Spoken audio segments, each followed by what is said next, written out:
Em 2012, uma festa de aniversário foi palco para um dos piores crimes que já aconteceram na Paraíba.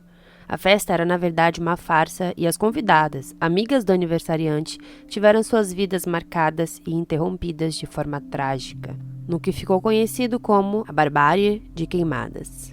E aí, pessoas, tudo bem com vocês? Eu sou a Naka, sejam muito bem-vindos ao Horror das Minas. Se você for novo por aqui, antes de mais nada, já peço que você se inscreva aqui no canal, assista esse vídeo completo e no final deixe seu comentário para ajudar aqui no crescimento. A gente tem mais de 400 vídeos e eu mantenho isso aqui tudo sozinha, então qualquer ajuda, qualquer divulgação é realmente muito importante. Então, sem mais falação, bora logo pro caso.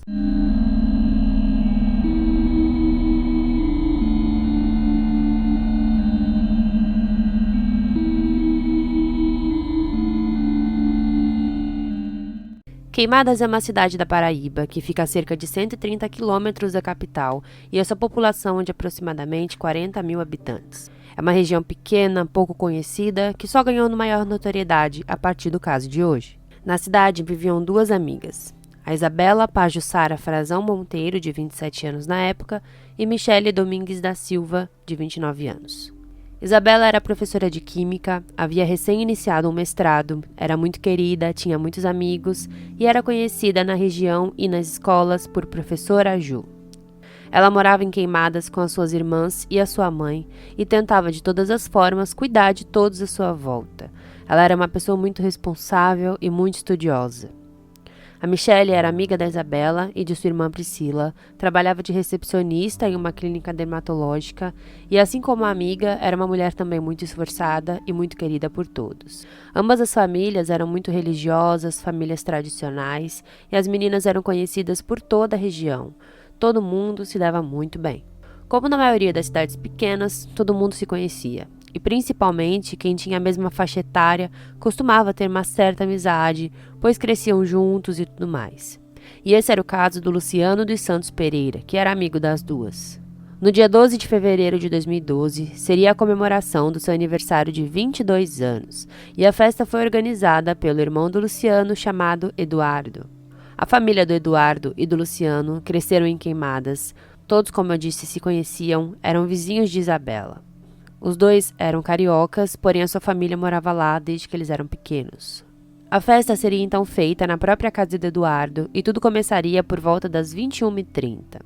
Então o Luciano ligou o som do seu carro bem alto na porta da casa, enquanto as pessoas ficavam na garagem conversando, bebendo, brincando, comendo e tudo mais. Naquele sábado, a Michele disse à mãe que iria à igreja aquela tarde, pois queria conhecer o novo padre, e depois ela já iria à festa direto, porém ela nem chegou a comentar nada com sua família.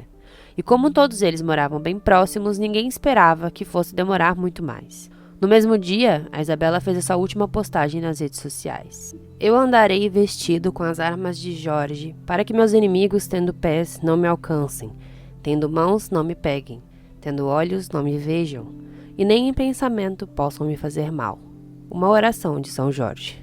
No local da festa estavam presentes 7 mulheres, 9 homens e 3 adolescentes.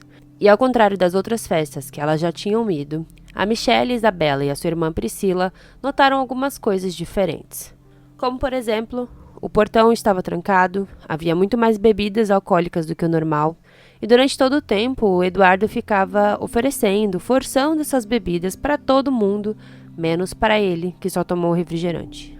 O que normalmente era uma festa comum no quintal, na garagem, portão aberto e som alto, até começou assim. Porém, logo depois, o Eduardo fechou a porta da garagem enquanto o som tocava as músicas bem altas na rua, enquanto a música abafava qualquer barulho que fizessem lá dentro. Por volta da meia-noite, a festa foi interrompida quando as luzes da casa foram apagadas. Toda a energia foi desligada. Em seguida, um grupo de criminosos entraram no local, pelo portão da frente, anunciando o assalto. Esses homens estavam com máscaras de palhaço, bruxas, monstros, e assim que eles entraram, eles não agrediram nenhum dos homens do local, somente as mulheres. Eles ordenaram que todos os homens amarrassem as mulheres com um enforca-gato e as vendassem com alguns pedaços de pano. Pelo que as mulheres ouviam, os homens teriam sido amarrados no banheiro, e era como se todo mundo ficasse dividido, os homens de um lado e as mulheres de outro. E aos poucos eles iam pegando essas mulheres e levando para dentro, e lá as 5 mulheres foram estupradas. As únicas que não sofreram qualquer tipo de abuso foram as esposas do Eduardo e do Luciano. Enquanto o abuso contra as mulheres aconteciam, coletivamente, a Isabela reconheceu que um dos estupradores era o Eduardo. E ela ainda disse: "Tanto que eu fiz por você, não faça isso comigo. Para, a minha mãe não ia aguentar isso." Nesse momento, os abusos foram interrompidos e os homens saíram de lá levando com eles Isabela e Michele, já que a Michele estava próxima e teria escutado também, ela identificando o Eduardo. Quem confirmou tudo isso à polícia foi a Priscila, porque ela ouviu a voz da sua irmã suplicando ao lado dela. Aí então ela entendeu que o suposto assalto era tudo uma farsa dos donos da casa. E durante o momento do seu abuso, ela conseguiu olhar através da venda e viu que o Luciano estava no local. Quando ela conseguiu inclusive se soltar da amarração, ela foi agredida na cabeça e caiu, fingindo que tinha desmaiado. O Luciano inclusive chegou a perceber que ela ouviu e ameaçou caso ela contasse algo, dizendo que a matariam. Depois de algumas horas, ouvindo silêncio absoluto, a Priscila saiu de lá procurando pela sua irmã desesperadamente. Ela não tinha muitas forças para andar e ela viu que as mulheres de Eduardo e Luciano estavam intactas no banheiro, inclusive perguntando o que estava acontecendo.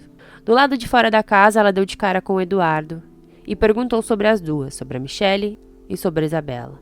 E ele disse que a sua irmã e a Michele haviam sido levadas pelos criminosos, junto com cerca de R$5.000 da casa que foi roubada.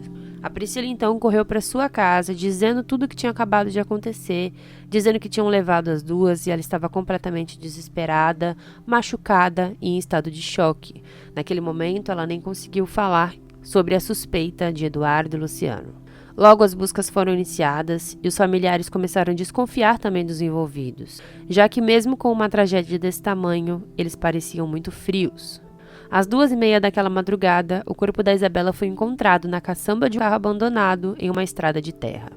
Os seus braços e pernas estavam amarrados, ela tinha uma meia branca tapando sua boca, os seus seios estavam à mostra e ela havia recebido 3 disparos. A Michele chegou a pular do carro ainda em movimento, mas recebeu 4 tiros, sendo 2 na sua cabeça. Ela foi encontrada ainda com vida em frente à igreja matriz e foi levada para o hospital, porém não resistiu. A igreja matriz, inclusive, foi onde ela teria ido antes da festa. Até então, as famílias sabiam que a festa tinha sido invadida pelos criminosos que teriam estuprado e matado essas 2 vítimas. Ainda no domingo, no dia 12, foi realizado o cortejo das vítimas para o cemitério, e a cidade só falava nisso. Era algo muito absurdo para acontecer naquela cidadezinha. Ninguém tinha visto nada do tipo até então. A população ficou completamente revoltada com o grau da violência, e assim que os corpos foram descobertos, a polícia percebeu que aquela não era uma festa comum de aniversário. A delegada responsável pelo caso era Cassandra Duarte, e segundo ela, os criminosos eram alguém próximo a eles, e que com certeza estariam próximos do local mesmo após o crime, já que era uma cidade pequena, não tinha para onde eles fugirem. Toda a cidade, inclusive, foi fechada para justamente ninguém poder sair do local. No programa Linha Direta, que falou sobre o caso recentemente, na 2ª temporada, a Isânia Frazão, irmã mais velha da Isabela, deu seu depoimento, dizendo que existem algumas coisas culturais da região, e uma delas aconteceu ainda durante o velório. O tio delas disse que ia colocar uma moeda abaixo da língua, porque se o assassino fosse alguém conhecido, ele apareceria, e assim fizeram, tanto na Isabela quanto na Michele. No andamento do velório, um dos irmãos da Isabela foi vê-la, e tanto ela quanto a Michele estavam com alguns machucados e escoriações no seu rosto, só que mais leves. Os piores, principalmente as partes que foram atingidas pelos disparos, foram as genitálias. E em um momento de desespero, o irmão abraçou o corpo da Isabela, pedindo para que ela voltasse, para que ela se levantasse. Porém, quando ele percebeu, sua blusa estava toda suja de sangue. Isso porque, ao mesmo tempo, a Isabela e a Michele começaram a sangrar. O que fez todas as pessoas próximas dali saberem que o culpado estava no local e realmente estavam. Tanto Luciano quanto Eduardo estavam no velório, na fila de condolência. Naquele mesmo dia, Priscila tomou coragem de ir até a delegacia e falar tudo o que ela viu naquela noite. Inclusive, ela deu o nome e endereço das pessoas que ela conseguiu visualizar durante os abusos. A Priscila, inclusive, foi junto com a polícia na casa de cada um deles. E naquele mesmo dia, todos eles foram detidos. Com Eduardo foram apreendidos pistolas, revólveres, munições, um capuz e o enforca-gato que utilizaram no crime. Um dos envolvidos, conhecido como Papadinha, disse à polícia e aos repórteres que tudo havia sido premeditado por quase 15 dias e que tudo teria sido premeditado justamente pelo Eduardo dos Santos Pereira. Tudo isso como um presente para Luciano. Ele disse a todos os homens que tudo seria uma brincadeira, um susto, nada era para chegar nesse nível e que todos sabiam o que aconteceriam na festa. Todos os homens, na verdade. Ao todo, 10 homens foram presos, 3 deles menores de idade. E de acordo com todos os depoimentos, a polícia confirmou que o Eduardo seria o mandante mesmo do crime. E eles alegavam que não participaram do estupro, que apenas os 2 irmãos tinham esse interesse maior, e esse interesse era principalmente na Priscila e na Isabela, que tinha sido professora de um dos envolvidos. O Luciano confirmou a história, mas disse que não sabia que o irmão tinha organizado tudo isso, que ele já estava organizando já há semanas, e que durante a festa ele estava muito bêbado e ficou sabendo ali o que aconteceria. E no estado que ele estava, ele nem conseguiu consumir o ato. Pela TV, a Isânia, a irmã mais velha da Isabela, descobriu quem eram os culpados. E o pior de tudo, a Isânia chegou a ser casada com o Eduardo tempos antes, e ela nunca imaginou que ele era uma pessoa tão ruim, porque ele sempre demonstrou ser uma pessoa muito tranquila. Além do Luciano e do Eduardo, 6 dos 10 indiciados foram a julgamento. Abraão, de 17 anos, que tem ligação com a família de Isabela. O Luan era filho de um fotógrafo amigo da família. Papadinha era amigo do irmão da Isabela. O Jardel era aluno de Isabela. O Everton era filho de uma professora que trabalhou com a mãe da Isabela. O Diego era filho de um amigo da família. E todos os culpados eram conhecidos da família de Isabela, de Michele. A maioria amigos de família, amigos de infância. E a família de Isabela, inclusive, recebeu ligações ameaçadoras, digamos assim, para que tirassem as denúncias, que tirassem os nomes dos envolvidos. Os 6 receberam penas que vão de 26 a 44 anos. E os 3 adolescentes envolvidos foram julgados e receberam medidas socioeducativas. Um dos envolvidos, Jacó Souza, que havia recebido uma pena de 30 anos, recebeu liberdade condicional, porém ele foi assassinado assim que chegou em Queimadas. Não se sabe se isso tem alguma relação direta com o crime. Na época do caso, o Luciano foi condenado a 44 anos de prisão, o Eduardo foi condenado a 108 anos de prisão. Porém, apenas 8 anos após a sua condenação, em 2020, ele conseguiu fugir do presídio de segurança máxima após um funcionário esquecer um molho de chaves na cozinha, onde ele trabalhava no momento. A fuga de Eduardo causou ainda mais revolta entre a população, incluindo um movimento em prol dos direitos das mulheres na Paraíba.